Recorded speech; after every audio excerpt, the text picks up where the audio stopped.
Hi, everyone. This is Alice Schaff. I am the Assistant Director for International Recruitment at Transylvania University. And today we are going to talk about holistic admissions and what that means and what it's going to do for you. Holistic just means that we are looking at all of the pieces together. We're not looking at individual pieces like GPA and test scores all by themselves, like some universities do. We're looking at all of you. We want that whole picture of what kind of student you're going to be when you get to our campus. Many universities are looking for similar things. We definitely are hoping that you have been a strong student from grades 9 through 11 and that you're ready to hit the ground running when you get to our campus. Certainly, you will have an upward trend and that you're ready to be a university student, that you've chosen classes that are going to prepare you for that. We're going to look at your character and your involvement in your school. How do you care for other people around you? What are your priorities and your activities, and how do you express leadership in those? Some universities are going to ask for ACT or SAT tests, but some are test optional, like Transy. We'll talk about that as well. And some are going to focus on your artistic talents or your athletic talents, and we'll have a slide on that also. That's another kind of specific area as well. Some universities will ask you for an essay, and this is a way for us to find out about your life stories or experiences, things that we're not going to get from elsewhere on the application that you might want to share with us. Demonstrated interest, this last bullet on this slide, has been an important piece in previous years for many small universities like Transylvania, so that we want to know that you're interested in us as much as we're interested in you. That's quite hard to do these days because we can't come to your school and visit your school, and you aren't necessarily able to come to our campus, even though we're now open again for campus visits. So make sure that you're engaging with us virtually, that you are clicking on the emails that we send you, that you're using the opportunity to look at our virtual tours and things like that. Parts of a holistic application can vary from one university to another, but in general, these are the items that we're looking for. Collectively, these are all referred to as the application, but the actual application form is also referred to as the application. So your application file actually consists of a lot more than just the application form. We want all of these pieces because we want to find all of those reasons to bring you in. We're not using these pieces to find reasons to keep you out. We really want to see what kind of person you're going to be when you arrive on our campus and as part of our community. So the first item on that bulleted list was the application form itself. Many universities will use the Common Application. There are hundreds of universities on the Common Application, and it's just as the name says, it's a common application. You can fill out one application and send it to multiple universities. Each university will then also have a supplement where they ask you some additional questions that is specific to just their university. Everybody's going to see the common part of the Common Application when you send it to the different universities. Only the universities themselves are going to see their own supplement. Some universities will have either in addition or instead a university-specific application. Transylvania offers you either the university-specific application or the Common App to use. Don't do both, please. That would just waste your time. We only need one. If Transylvania is your one and only, then feel free to use the Transy-specific application. Otherwise, if you're applying to multiple universities, you might be best served to use the Common Application. Within the Common Application, you have a chance to write 3 essays. The first one is required by most universities that use the Common Application, and it's the personal essay. You are given 7 prompts. You can choose one of those 7. The 7th one is actually topic of your own choice, so it's really kind of, you can do whatever you'd like. And basically, the other 6 prompts are so general that you can really tell a story first and then kind of make it fit one of those prompts if that's what you'd like to do. We do want you to tell your own story. So we don't want you to Google university admissions essays that got people into colleges, because those have already been written. You need to write your own story. Please make sure that you don't have someone edit it for you and change your wording and change your sentence structure and everything, because we do want to hear from you. But we also want to make sure that you are at a writing level that means that you're prepared to be a university student. So we're not asking you to write at university level in this essay, but definitely we want to show you want to show us within this essay that you have been paying attention in the last 4 years of your English classes. 2 optional essays appear on the Common Application. One is called the Additional Information Essay. And in this essay, you are able to give additional information that you haven't been able to share elsewhere. And you don't have to fill this one out. It really is for information that you really feel like we need in order to get that whole picture of you, but you haven't been able to tell us at some other place on the application. So if you had a dip in your transcript in sophomore year because you broke your leg, this would be a great place to explain that dip to us. It can just be a paragraph. All of these 3 essays, you're given a character or word count of 650 words. You don't have to use that total count for all of these. Certainly the numbers 2 and 3 can be much shorter than the main personal essay. New this year, of course, is the COVID-specific essay. You might write about your COVID experience for your personal essay, but keep in mind that, again, you're trying to tell a story that no one else can tell. So, many people have had many different hardships during the COVID experience. Many people have been lucky. So just kind of maybe talk to your counselor and see if you really do need to fill out the COVID-specific essay. And you might have chosen to write about COVID in your personal essay, and that's fine. Then you wouldn't write anything for essay number 3. You don't get extra credit for writing all 3 essays. We only need you to write all 3 essays if it's new information in each one and information that's vital that we have for your application process. In your transcripts, we are looking at all of your classes and grades from year 9 to 11. And at the end of year 11, you get your transcript, and that's what you're applying with when you apply to universities at the beginning of grade 12. We will have a list of the courses that you're taking in grade 12, but we won't have grades for those yet. Halfway through your grade 12 year, we will get an updated transcript of your first semester of grade 12 to just kind of see how you're doing in those courses. And then if you choose to come to Transylvania, we will get another transcript at the end of your 12th grade year, so that we know you've kind of finished things up and you've finished as strongly as you started the year. If you haven't seen your transcript, you might ask the registrar or your school counselor to show you your transcript so you can see what we're going to be seeing. It's different from a report card because there aren't any teacher comments on it. If your school calculates GPA, your GPA is going to be on there as well. And keep in mind, we're not looking for perfection. Don't obsess over a dip in your grades here or there. Again, you can use the additional information essay to address that if you feel like you need to, or just understand that we're looking for a general overview of here's a strong student who's ready to come to university. In the extracurricular activities section, we are looking for quality, not quantity in your activities. You have 10 spaces to fill out in the Common Application for activities, and you don't have to fill out all of them. You can leave many of them blank. If you have 3 activities that you do that take up all of your time, then that's great. Tell us about those 3. We want to see that you've been involved in your clubs beyond just showing up at meetings. So it doesn't have to mean being president of your club, but that you have done something to contribute to the club or team or your job or whatever in a meaningful way.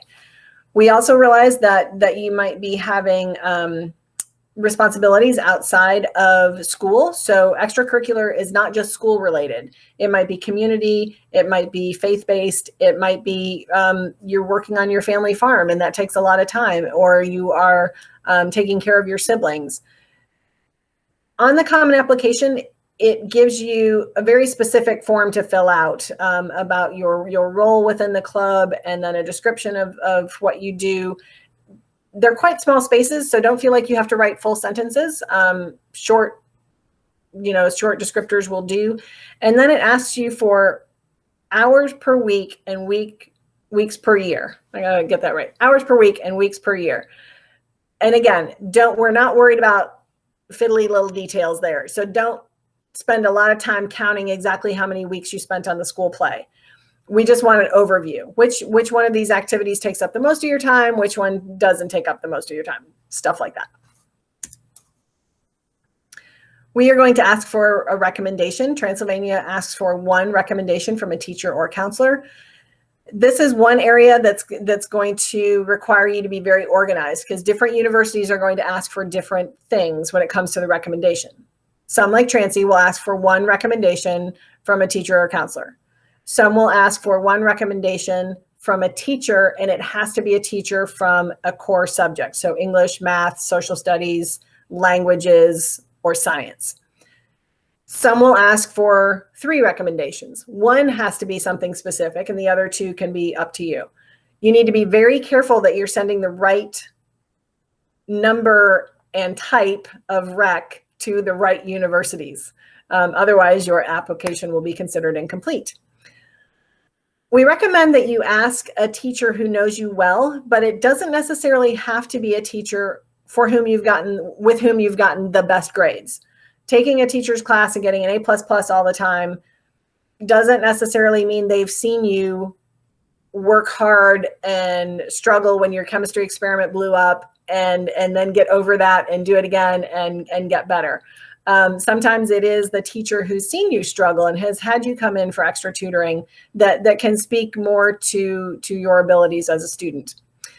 We want to make sure you're getting a recommendation from someone who's known you best in your 11th and 12th grade years, just to make sure that again, you're close to your university self. Just because you had a great teacher in 9th grade, but you haven't had that teacher since, you were a different student when you were in 9th grade, and that's okay. And so we want to see what you're like when you're closer to coming to us. This recommendation is going to, again, add to that holistic picture. You've told us a lot about yourself.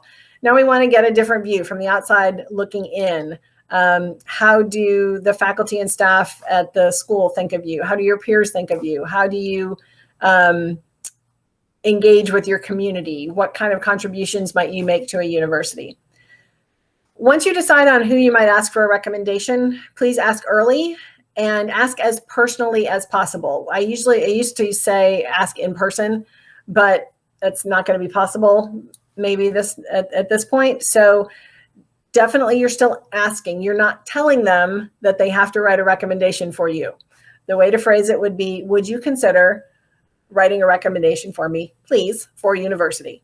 And they can say no. They might not be your best option. And you need to understand that teachers need to be honest about that. Or they might not have time, or whatever it is. Make sure you ask early, because these do take time. The Common App is going to ask you to sign a waiver that says, I waive my right to see this recommendation. And I would recommend you sign that waiver and go ahead and waive your right to see the recommendation. There is also the choice, no, I don't waive my right to see this recommendation, which means I want to see this recommendation when my teacher has written it. The reason I don't recommend you do that is because we want the teacher to feel confident that the only audience for their letter is the university admissions counselor, that they're not writing it for you and where they would have to be worried about what you might think of their letter. You're asking a teacher because you know that teacher likes you as a student, likes you as a person, and will write a good letter of recommendation for you. And the teacher will say yes because they want to write a good letter of recommendation for you. So don't worry about what they're going to say, because it's going to be good. Otherwise, they wouldn't say yes. So sign the waiver, say, yes, I waive my right, because it's telling us, I trust this teacher. I know they're going to write a good rec for me. It just helps the whole process move a lot more smoothly. For your test scores for SAT and ACT, be really careful that you're not spending a whole lot of time on test prep and taking the tests over and over and over again. It can be too easy to fall into that trap. There are plenty of ways to prep for a test, that's free ways to prep for these tests. Maybe take it twice if you need to take it a second time, but don't just keep taking it over and over and over again. At some point, you're even if you're improving a little bit each time, it's just going to level out. Maybe spend some time with fairtest.org and see what hundreds of universities don't even need you to give them an SAT or ACT. Transylvania is one of them.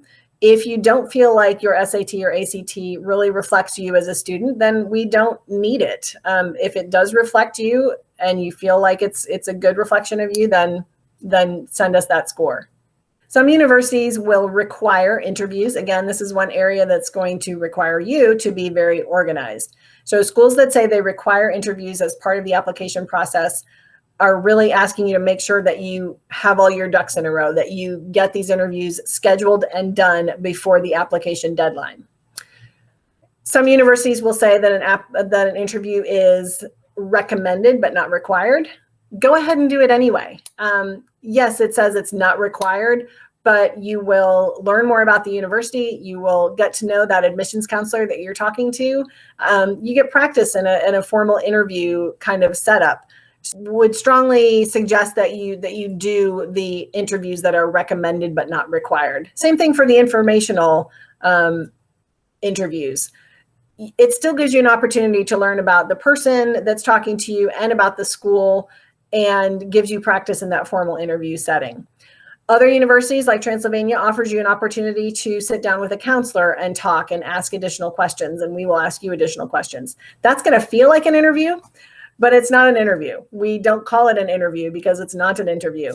We're just talking to you. We just want to find out more and see what questions you have for us. Portfolios is another area where we definitely need you to be organized. Many courses that you apply to in university are going to ask you for a portfolio. Often it's visual arts, but it could be drama or architecture or things like that. They're going to be, I would say, all submitted digitally now. And every university might ask you for different things. There might be one university that asks you for 12 completed pieces. One might ask you for 3 in-process pieces, 3 completed pieces, and then 2 pages from your workbook, just your notebook that you keep to generate ideas. They might all use different platforms. They might all have different deadlines for the portfolios. So please, please, please be super organized. Keep in mind that this is not something at all that you can throw together in one day or even, a couple of days. It's going to take time and effort, and you really want to make sure this is done well. Okay, in general, it would behoove you to apply to about 5 universities. Fewer than that would be great too, but that starts to make people nervous. 8 is a lot, but probably okay. But really, you can only go to one university. Do your homework ahead of time. Don't spend all of your senior year applying to university. I would highly recommend you make one deadline for yourself. So say you're going to apply to 4 universities. Figure out which one is the earliest deadline. Say it's like an October 15th deadline. Back up 2 weeks, so the beginning of October, end of September, and make that your own personal universal deadline. So that you know that by September, let's say September 28th, maybe it's a Sunday, who knows, you will have all of your applications done. You will spend that time to sit down and submit all of your applications. You will make sure that you have asked your recommenders to send in their information as well. And it's done. Otherwise, you're going to be spending your entire fall semester of your senior year constantly with these different deadlines and sending in all these pieces. Just do it at one deadline and get it done. Keep a spreadsheet of which universities need what, especially if you're doing stuff like interviews and portfolios. There are so many different moving pieces. You really need a spreadsheet to keep that all straight. Make sure you ask your recommenders very, very early so they have time to write for you. And make sure that you're keeping up with your academics. That is your main job as a senior is to make sure that you graduate from high school, because otherwise all of this is pointless. So please make sure that applying to universities does not become an excuse for not actually doing your schoolwork. Okay, we have talked about a lot of things that you need to keep in mind for your admission process. I know it's a lot, and I know it can seem overwhelming, but it's not rocket science. You just need to be organized, and you need to approach it methodically. Don't wait till the last minute. Set aside some time each week to do a little bit each time. All of this information is out there right now. The applications are coming out all this summer. The Common App will be open on August 1st. Everything is out there that you need. You could get everything done even before that random universal deadline that you set for yourself. And then you can carry on with your sports and your plays and your academics during the school year. So take your time, do your best. Let us know if you have questions. My contact information is here. You can reach out to your counselor at Transylvania or your counselor at any university to which you are applying. Thank you so much.